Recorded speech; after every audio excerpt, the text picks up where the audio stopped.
Assalamualaikum warahmatullahi wabarakatuh. Salam sejahtera untuk kita semua. Pertama-tama saya ucapkan selamat ulang tahun tentunya atas usia Satu Pena masih muda 6 tahun, tapi kita dengar kiprahnya sudah sangat luar biasa. Nah, bagaimana saya sampai masuk di Satu Pena? Awalnya karena diajak oleh Pak Nasir Tamara waktu itu. Nah, kemudian akhirnya keterusan sampai hari ini. Sedikit masukan bahwa saya tidak bisa memberi kultum karena banyak pakar-pakar lain yang luar biasa. Tetapi saya ingin bercerita bahwa dalam profesi saya sebagai dosen, saya merasa sekali bahwa masalah tulis-menulis itu menjadi sangat-sangat vital. Tidak bisa seorang mahasiswa itu dikatakan lulus kalau dia tidak pernah membuat tesis ataupun disertasi kalau dia S3. Tetapi dalam pengalaman saya, kelihatannya itu mereka masih banyak perlu belajar. Mungkin nanti dari institutnya Pak Dani J. Andaikan Satu Pena berhasil mendidik, maka mahasiswa-mahasiswa ini mungkin berangkat dari SMA mereka yang sudah lupa bagaimana tata krama dalam penulisan. Banyak sekali mereka sekarang membuat WA. Di WA itu nama tidak pakai huruf besar, kebanyakan. Terus tanda baca, titik koma, tanda seru, titik koma dan titik dua itu sangat sekali tidak dimengerti. Terus apa beda kita dan kami, itu juga banyak sekali kesalahan. Kemudian di spasi, ke spasi dan sebagainya, itu sangat-sangat banyak yang tidak diketahui. Jadi kelihatannya pada saat saya mesti membimbing mereka dalam menulis, mereka memang lupa. Bahkan nama orang itu ditulis huruf kecil. Bahkan yang lebih lucu lagi, saya baca suatu tulisan dari kalau nggak salah ya Sumatera Riau, itu menulis Soekarno-Hatta itu dianggapnya satu orang. Jadi waktu itu ada cerita, lucu ini cerita, itu padahal dia termasuk anggota dari redaksi di situ. Dia menulis, dia memotret ada anak kecil namanya Hatta. Nah, Hatta ini ditinggal oleh orang tuanya dan sangat miskin. Jadi ceritanya mengisahkan anak itu. Terus dia bilang, mengingat pada proklamator namanya, dia sebutnya Muhammad Soekarno-Hatta. Jadi saya bingung, padahal dia orang yang masuk di dalam koran itu. Jadi karena ini viral, jadi tidak ada wartawan yang mencek. Nah, ini berbahayanya, ya pokoknya saya Tribun deh. Berbahaya sekali kalau tidak pernah mencek siapa pimpinan redaksinya. Kan kalau Kompas jelas ketat ya, karena kita tahu itu kertas. Tapi kalau dengan viral, ini masa bodoh dan hoax bukan main. Ya, hoax sama hoax itu luar biasa. Dan ini berbahaya pada saat orang menulis tentang sejarah. Sejarah itu sudah dipelintir setengah mati, sehingga banyak sekali yang sangat keliru dan orang DPR pun juga mengambil dari Google yang salah sekali. Tidak mengerti bagaimana prosedurnya KMB, tidak mengerti bagaimana asal mula maklumat X misalnya.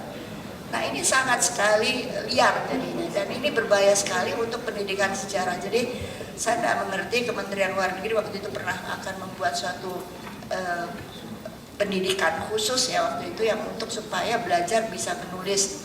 Nah, waktu itu beberapa pakar dari Kementerian Luar Negeri dengan kami dari Yayasan Hatta waktu itu duduk bersama di Diponegoro 57 memikirkan untuk itu, tapi beberapa sudah meninggal, jadi belum berhasil. Tapi saya tahu sekarang di Kementerian Luar Negeri sudah ada sekolah untuk diplomat, saya lupa persis namanya, tapi itu mendidik bagaimana supaya mereka juga mengerti bagaimana kesejarahan dan bagaimana cara tulis menulis. Jadi saya melihat tadi, dengar dari Pak Denny, betul digital itu bagaimana proses menulis mahasiswa sekarang itu sudah digantikan oleh robot, sehingga kita tidak melihat lagi ekspertis dari mahasiswa untuk bisa menulis, karena sangat banyak sekali yang mereka asal cuplik kanan cuplik kiri, plagiatnya di mana-mana, langsung menulis itu buah ciptaan dia. Padahal tidak bisa. Suatu research untuk suatu karya tulis itu harus betul-betul research dia. Kalau dia menulis nama yang pernah riset sebelumnya itu bagus ya, karena ilmu pengetahuan itu kan berkembang dari satu penelitian ke penelitian berikutnya sampai hari ini. Jadi karena itulah ilmu menjadi berkembang. Nah, ini yang saya sedihkan juga, kenapa kok kita itu sudah makin maju abad 21 tapi kadang-kadang menjadi childish, malahan orang-orang yang di awal kemerdekaan seperti Sumatera Barat. Dulu pujangga-pujangga besar lahir dari Sumatera Barat, bukan main banyaknya. Nah sekarang bagaimana? Nah terus nenek mama yang dulu sangat disanjung-sanjung, sekarang bagaimana? Nah akhirnya ujung-ujungnya duit misalkan begitu. Itu banyak sekali cerita-cerita di mana-mana yang akhirnya mendiskreditkan level nilai kebudayaan itu. Dan ini berbahaya sekali. Jadi kembali lagi kita harus menciptakan suatu tulisan yang menarik untuk anak SD, anak TK bahkan, yang belajar tentang bagaimana tata krama pergaulan itu sangat penting.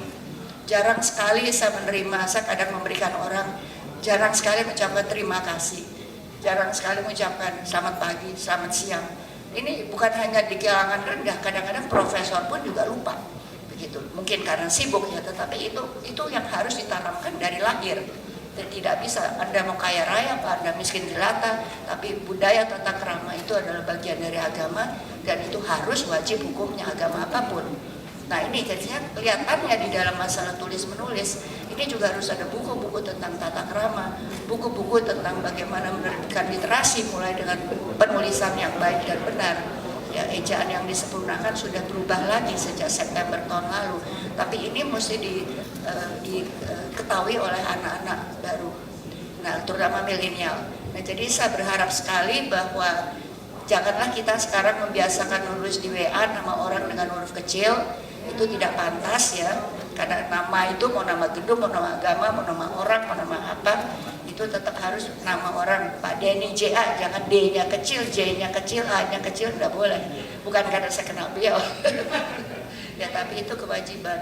Dan juga yang penting ya sekali lagi, bagaimana caranya kita untuk menggiring anak-anak muda untuk lebih banyak menulis, karena secara data yang tersirat bahwa Indonesia masih dalam peringkat rendah, lebih rendah dari Singapura.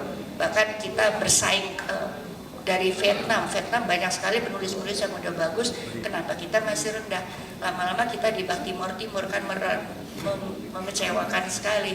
Nah ini makanya mungkin ada kursus-kursus Pak Denny usul saya, suatu Zoom bagaimana menulis dengan tata krama yang baik, manners yang baik, dan juga terus penulisan yang tadi saya bilang, tanda baca segala rupa, huruf besar, huruf kecil yang kelihatannya sepele, ada seru, lupa orang.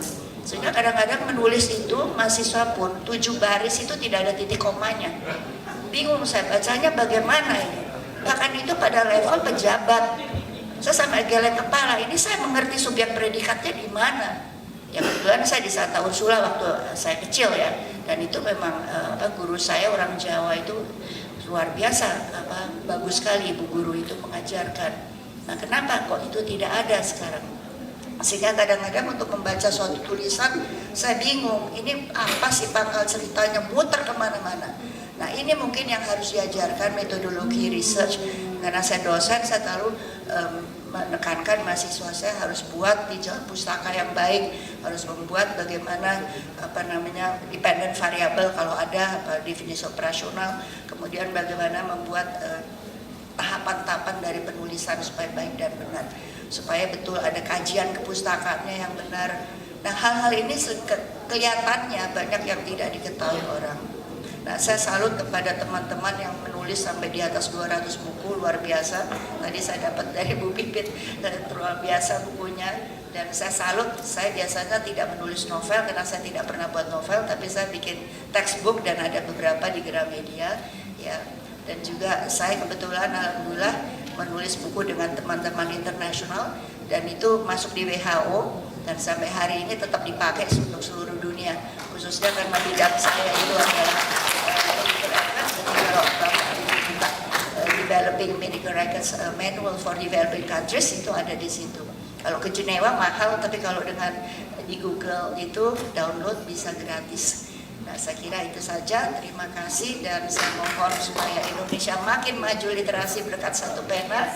Dan school reading, reading class saya kira sangat-sangat bagus, jadi di-combine antara reading class dan juga dengan bacaan.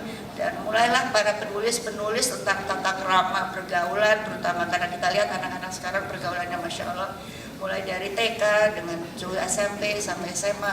Nah buku-buku semacam ini juga penting. Dan satu hal lagi, penulis kita mungkin sudah menulis banyak, tapi berapa sih di Indonesia yang masuk dalam bestseller? Ya seperti cerita Airport, Roots dan sebagainya, itu luar biasa, dari David Haley dan sebagainya. Itu kan luar biasa, yang kita tahu legenda sekali dari tahun 60-an sampai hari ini, sangat terkenal. Jadi saya berharap ke depan Indonesia banyak Shakespeare muncul ya dari para penulis dan yang berkualitas. Jadi bukan kuantitasnya tapi kualitasnya yang harus down to earth, yang bisa juga dimengerti oleh masyarakat kita, dan push bahwa orang Indonesia harus banyak membaca. Saya kira itu saja. Wassalamualaikum warahmatullahi wabarakatuh.